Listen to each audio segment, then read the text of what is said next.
राज्याचे मुख्यमंत्री आणि उपमुख्यमंत्र्यांच्या उपस्थितीमध्ये नाशिकमध्ये महिला सशक्तीकरणाचा कार्यक्रम होणार आहे।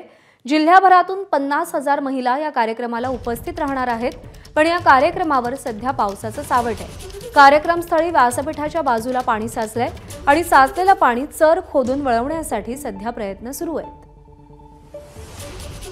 मुख्यमंत्री उपमुख्यमंत्री यांच्या उपस्थितीत आज नाशिकमध्ये महिला सशक्तीकरणाचा कार्यक्रम होणार आहे।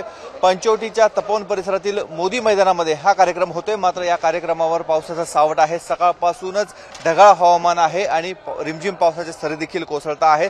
आपण आता त्याच व्यासपीठावर आहोत। या ठिकाणी रॅम्पची व्यवस्था करण्यात आलेली आहे। या ठिकाणाहून मुख्यमंत्री आणि दोन्ही उपमुख्यमंत्री उपस्थित महिलांना संबोधित करणार आहेत आणि मागच्या बाजूला मान्यवर बसणार आहेत। परंतु खालच्या बाजूला जर आपण बघितलं स्टेजच्या बाजूलाच अगदी पाणी साचायला सुरुवात झालेली आहे।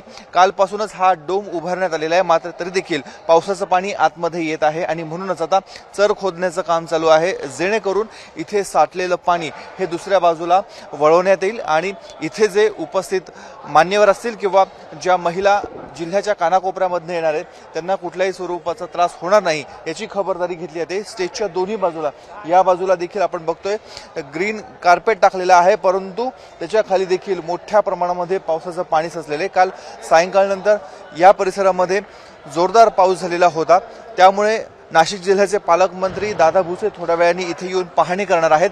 3 डोम उभारण्यात आलेले आहेत आणि 3 डोमच्या माध्यमातून 50,000 महिला या ठिकाणी उपस्थित राहू शकतील, कार्यक्रम बघू शकतील अशा स्वरूपाचं नियोजन करण्यात आलेलं आहे। मात्र या कार्यक्रमावर पावसाचं सावट आताही कायम आहे। कॅमेरामन किरण कटारेसह मुकुल कुलकर्णी, एबीपी माझा, नाशिक। एबीपी माझा, उघडा डोळे बघा नीट।